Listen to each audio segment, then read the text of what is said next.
We're going to read about the parable of the sower. We're going to talk about that a little bit today.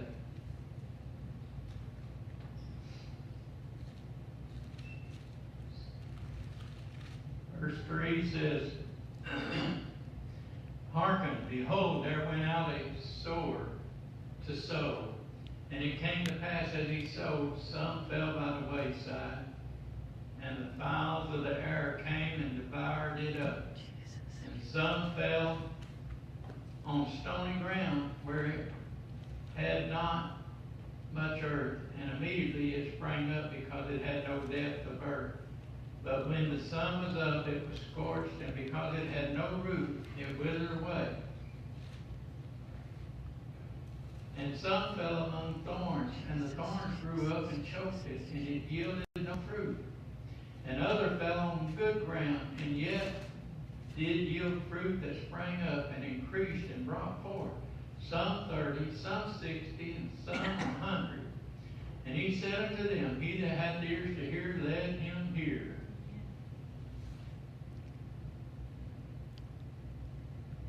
The sower, let me see. Okay, and then here Jesus kind of explains it to the disciples. He said, The sower soweth the word, and these are they by the wayside, which the word is sown. But when they have heard, Satan cometh immediately and taketh away the word that was sown in the hearts. And these are they likewise which were sown on stony ground, who when they have heard the word, immediately received it with gladness, and have no root in themselves, and so endured but for a time. Afterwards, when affliction or persecution ariseth for the word's sake, immediately they are offended. And these are they which are sown among thorns, such as hear the word. And the cares of this earth,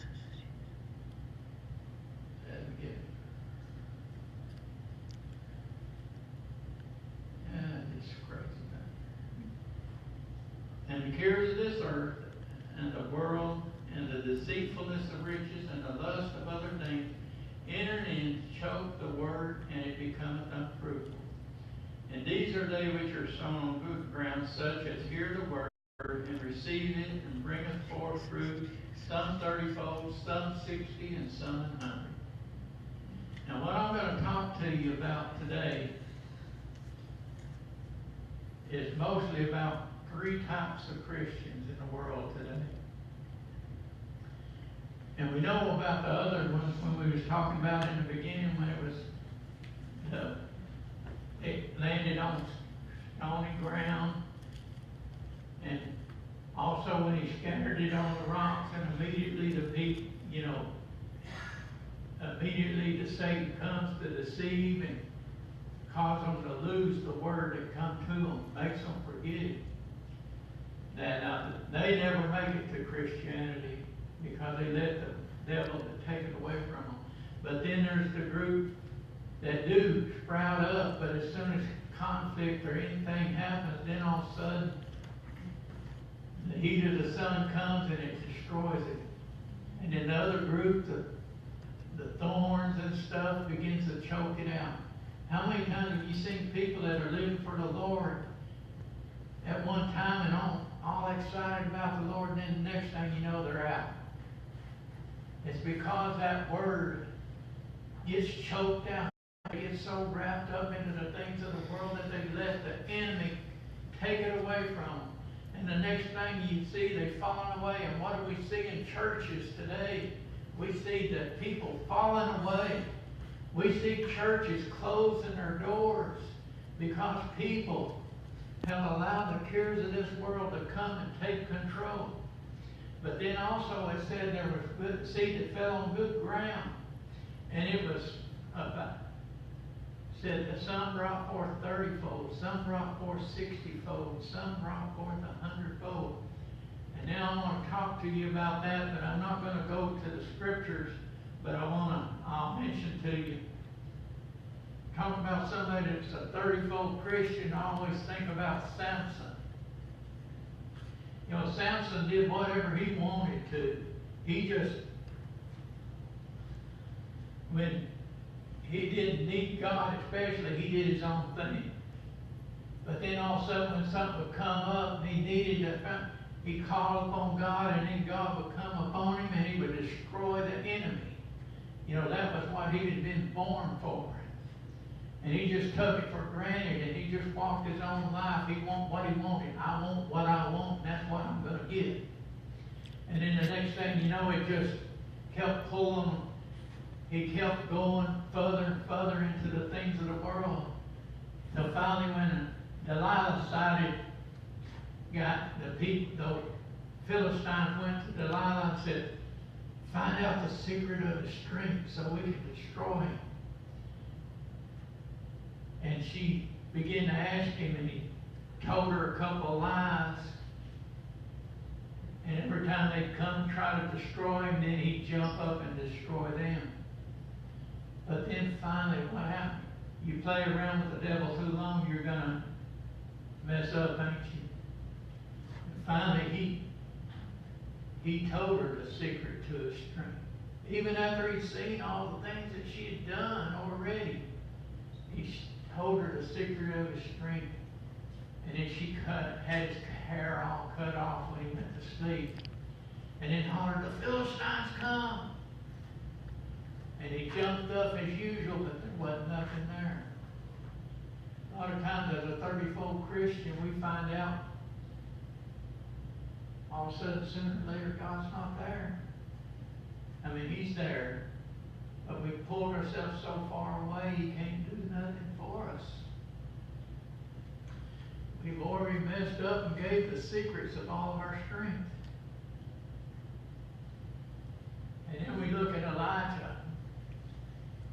And I know y'all going to really think this is strange, but I always considered Elijah like a 60-fold Christian.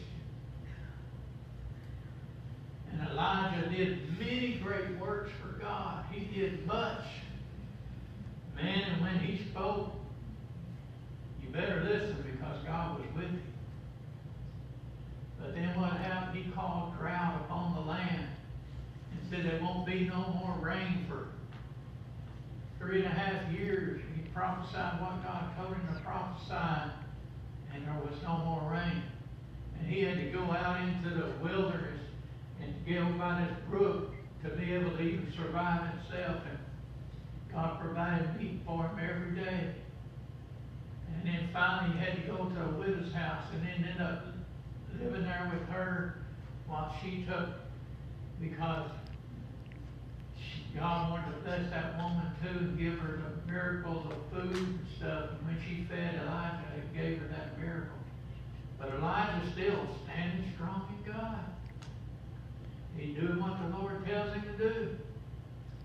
And then all of a sudden, as he goes along, and it's time for the drought to be over, and he calls rain down, and he brings the people and says, who are you going to serve?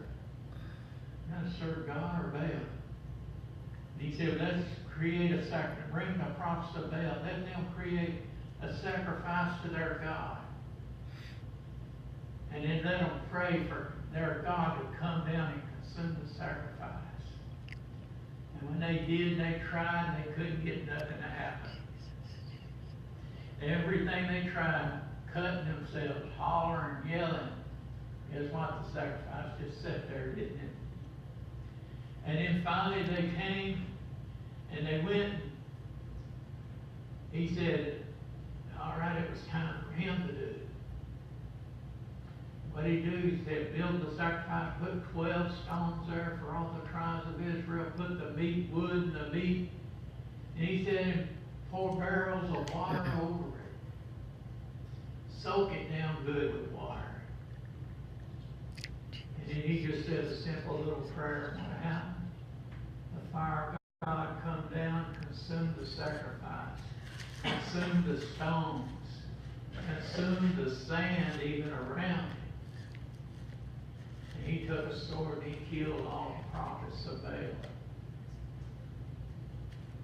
But then what happened? Jezebel said, I'm going to do the same thing to you. By tomorrow evening, I'll have you dead. What did Elijah do? God had been doing so many great works for him all the time. Everything he prayed happened. All of a sudden, Jezebel says, I'm taking care of you. What did he do? He took off running. Ran out in the wilderness. And he said, told God, said, just let me die. I said, if he really wanted to die, he would have let Jezebel kill him. He was running from it, wasn't he? He said, and the other thing, he got feeling pity for himself. Lord, I'm the only one that's serving you. I'm the only one that's left. And God said, no, you're not. Can't remember the exact number, but I don't remember where he said 300 or 3,000, but he said he had prophets still that served him. But you know, he just was so convinced. He said, just go ahead and kill him. And God gave him food, and then on that food he went 40 days and went off and huddled up in a cave. And then when the earth fire and the earthquake and all those things come, he said, God went in. It said then Elijah heard a still small voice. Where are we going to hear from God most of the time?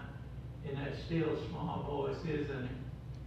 When he speaks to us, I know every time I get lifted up myself or get to grumbling and complaining, like I said, I've told y'all this more than once, but I was grumbling, complaining about work once, and the Lord said to me, where words are many, sin is not absent.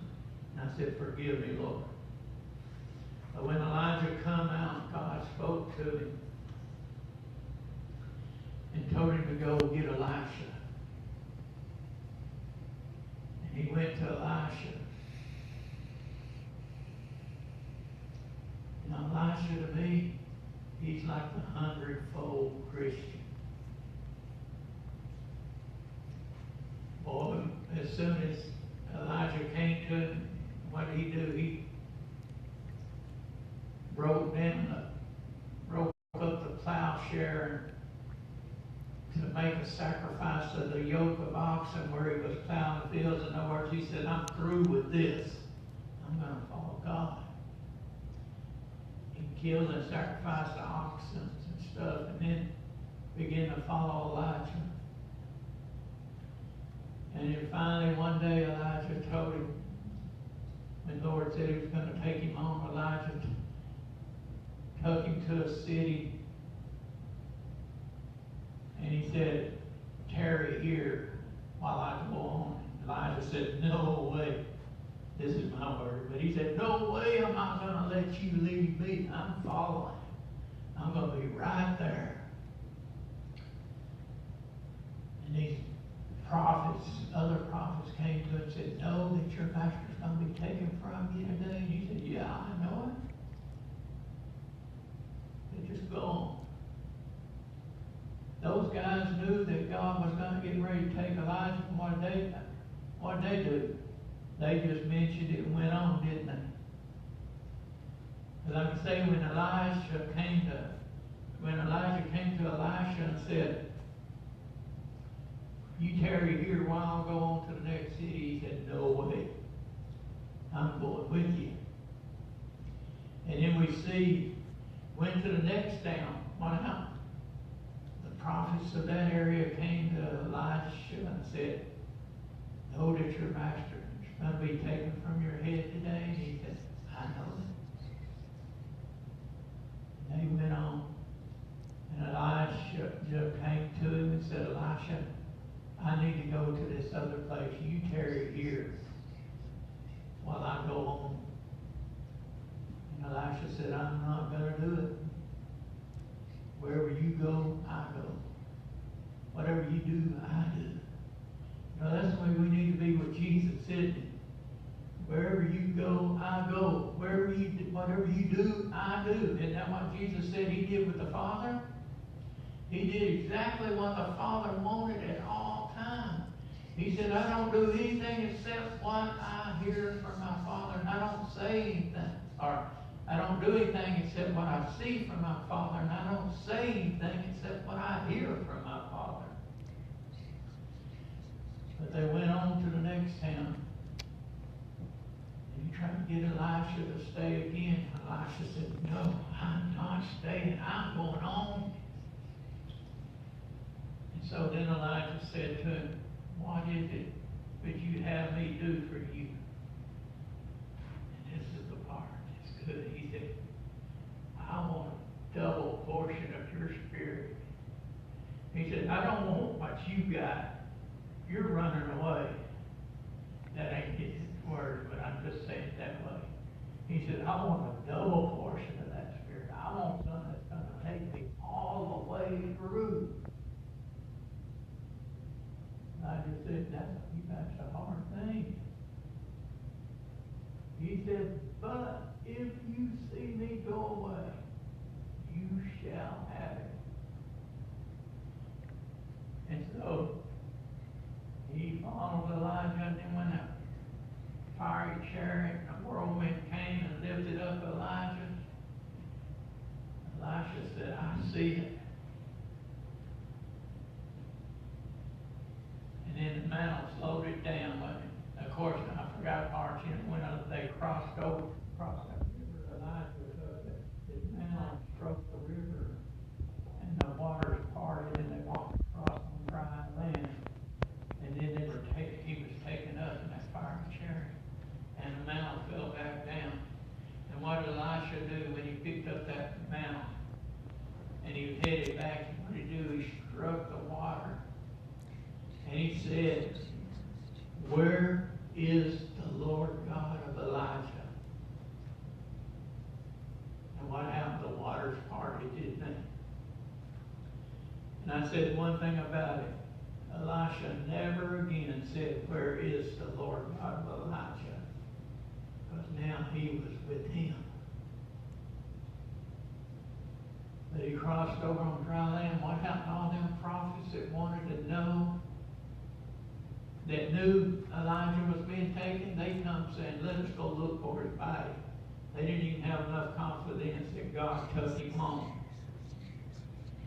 Elisha knew, though, he got that double portion. He said, there ain't no need to look.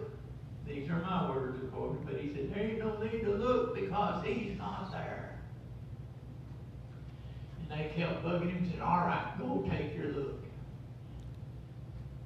But he said, you ain't going to find it. He went up in that fiery chariot. How many times do people get to thinking like those guys, oh, will God keep me through this? Or will God just let me fall? But you know, God is with us. And we got a choice to make. Are we going to be 30-fold Christians? Or are we going to be 60-fold Christians? Or are we going to be 100-fold Christians? Ones that follow him all the way, all the time. Do what he wants us to do. And stay with him. But like I say, so many Christians today are 30-fold Christians. So many have fallen away. So many are saying, what good is it doing? I don't see nothing changing. How many times do they come to church and say, I need a blessing? You got God with you. You don't need a blessing. You got it. We so many times say, we need a blessing. And why? Because we're too focused on the things that's going on around us instead of focusing on him. Jesus made sure he stayed focused on the Father by spending time in prayer. Got up early in the morning and went and prayed. After everybody else gone to sleep, he was still out there praying, wasn't he? Because he wanted to be right where God wants him. say, a 60-fold Christian looks pretty good, but they still can fail. We need to become 100-fold Christians. Elisha, when he went to the grave, that's why he raised a man from the dead, even from the grave, didn't he? They threw a dead man's body in on his bones because the enemy was coming and ran away, and that guy jumped up and ran away with him. Because of the power of God that was still in Elisha's bones. But and you hear people preach the sermons all the time, where is the Lord God of Elijah? A long time ago, I preached a message. I said, where are the Elishas of God? I ain't worried about where is the God of Elijah. He's here. But where are the Elishas of God? Where are those that's going to walk in that 100-fold ministry? That's going to go forth and do the thing that God wants them to do and not stand back and just be waiting, saying, God, what are you going to do? We need to be like Isaiah, don't we? God, here am I, send me. Instead of saying, God, what are you going to do? Say, God, here am I, send me. Let me do your works. Let me be obedient to your will at all times. What do you want to be? Christian or 24/7?